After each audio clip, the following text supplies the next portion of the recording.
అందరికీ హాయ్ అండి. ఆహ్, ముఖ్యంగా జన సైనికులకి, వీర మహిళలకి నాదొక చిన్న విన్నపం అండి. నేను ప్రొఫెషనల్‌గా కమెడియన్ అయ్యుండొచ్చు గానీ, పర్సనల్‌గా 80% మార్కులతో బీటెక్ కంప్లీట్ చేసి, ఈ సమాజం మీద, రాజకీయాల మీద, అలాగే వ్యక్తుల మీద, విలువల మీద, అన్నిటి మీద అవగాహన కలిగిన ఒక వ్యక్తిని నేను కూడా. ఆంధ్రప్రదేశ్‌లో ఓటు హక్కు ఉంది కాబట్టి జరుగుతున్న విషయాల మీద మాట్లాడే హక్కు నాకు కూడా ఉందని నేను మాట్లాడుతున్నాను. అంటే జనసేనకి 24 సీట్లు అని అనౌన్స్ చేయగానే చాలామంది పవన్ కళ్యాణ్ గారిని తిడతన్నారు. కొంతమంది అలుగుతున్నారు. కొంతమంది అసంతృప్తి చెందుతున్నారు. ఇంకొంతమందయితే మోసిన జెండానే కిందేసి కాలుస్తున్నారు. ఇంకొంతమందయితే వేసిన స్టిక్కర్స్‌ను లాగేసి పీకేస్తున్నారు. ఇవన్నీ చూసి నిజంగా మనసుకి చాలా, చాలా, చాలా బాధనిపించింది. ఒక్కసారి ఆవేశంతో కాకుండా మీ ఆత్మ సాక్షిగా ఆలోచించి చెప్పండి. తను నమ్ముకున్న ప్రజలను కానీ, తనతో నడుస్తున్న నాయకులను కానీ మోసం చేసే వ్యక్తిత్వం పవన్ కళ్యాణ్ గారికుంటుందా అండి? పెట్టిన పార్టీకి సపోర్ట్ చేసే మనమే ఇంత ఆలోచిస్తే, ఒక పార్టీ పెట్టిన వ్యక్తి ఇంకెంత ఆలోచించుంటాడు. ఒక డెసిషన్ తీసుకోవడానికి తనలో తాను ఎంత మదనపడి ఉంటాడు.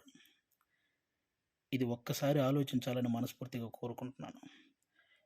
10 సంవత్సరాలుగా ఎటువంటి అవినీతి చెయ్యకుండా, తన సొంత కష్టార్జితంతో పార్టీని నడుపుతున్న గొప్ప నాయకుడు పవన్ కళ్యాణ్ గారు.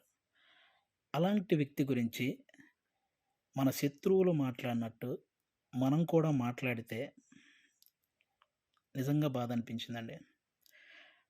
అంటే 24 సీట్లేంటి? అదేంటి? ఇదేంటి? అని. 2019లో కనీసం ఆయన్ను కూడా గెలిపించుకోలేని మనం, అదేంటి? ఇదేంటి? అని అడిగే హక్కు నిజంగా మనకుందంటారా?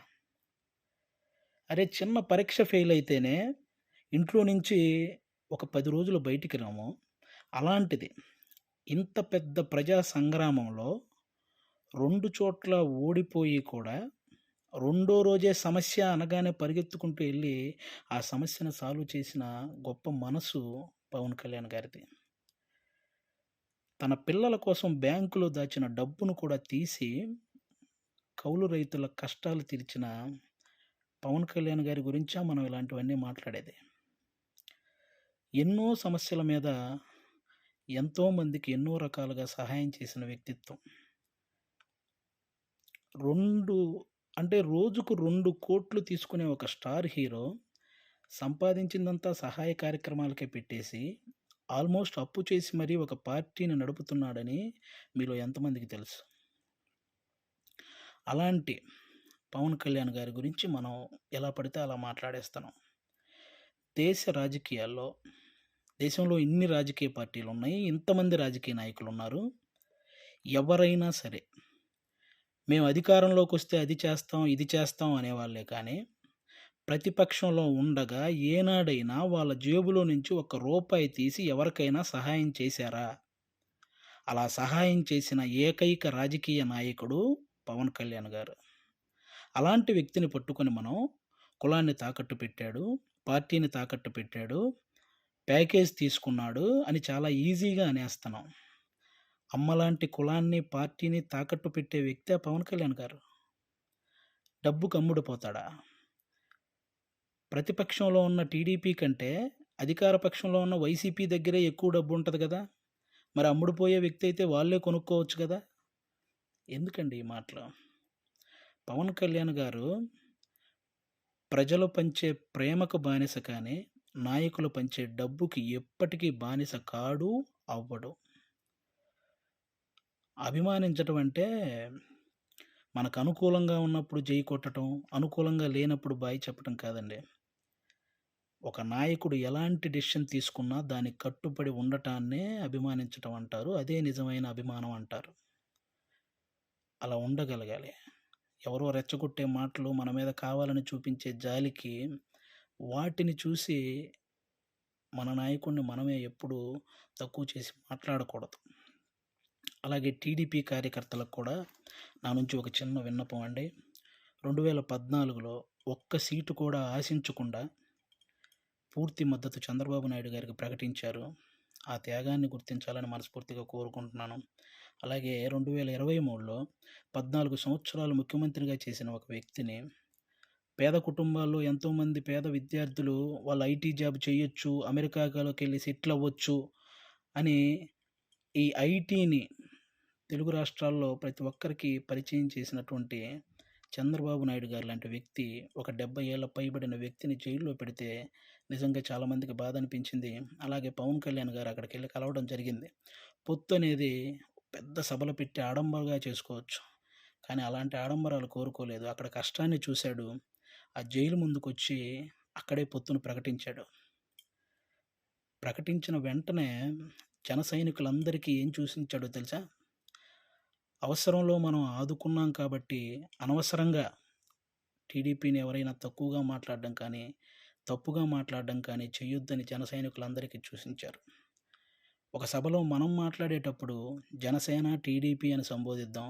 వాళ్ళు మాట్లాడేటప్పుడు టీడీపీ, జనసేన అని సంబోధిస్తారు అని కూడా చెప్పి కార్యకర్తల్లో ఒక ఉత్సాహాన్ని నింపారనమాట.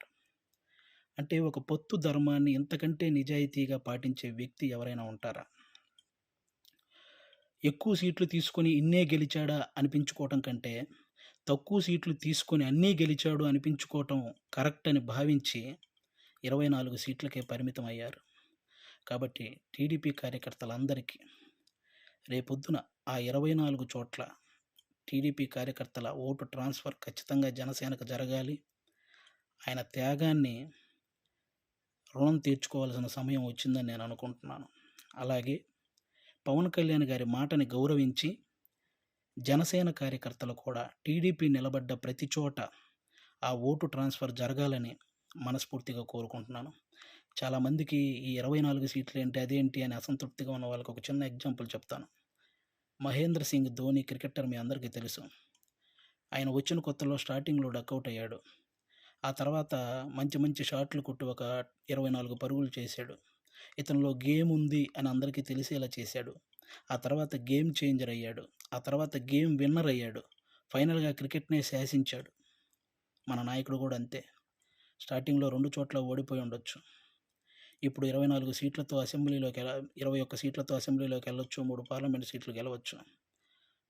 రాజకీయం బాగా తెలిసినవాడు అని అందరూ అనుకోవచ్చు. ముందు ముందు ఆయనే గేమ్ చేంజర్ అవ్వచ్చు. ఆయనే గేమ్ విన్నర్ అవ్వచ్చు. మీరు చూస్తుండగానే ఈ రాజకీయాల్ని శాసించొచ్చు.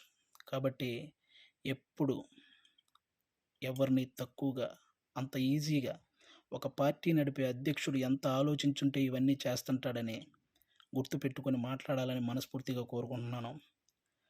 ఆయన నిలబడ్డ 24 సీట్లు గెలిపించి ఒక మంచి పొజిషన్‌లో ఉంచండి. మన మనసులో ఉన్న పొజిషన్‌కి ఆయనే చేరుకుంటారు. థ్యాంక్ యూ అందరికీ. అంటే 10 సంవత్సరాల నుంచి పార్టీ నడుపుతున్న ఒక వ్యక్తికి 10 సీట్లు తగ్గగానే ఎలా పడితే అలా మాట్లాడుతుంటే 2 డేస్ నుంచి ఏం చేయాలో అర్థం కాక ఒకసారి నేను మాట్లాడాలనిపించి మాట్లాడాను. తప్పు మాట్లాడుంటే క్షమించండి. కరెక్ట్ మాట్లాడుంటే కన్విన్స్ అవ్వండి. Thank you. జై హింద్. జై జనసేన.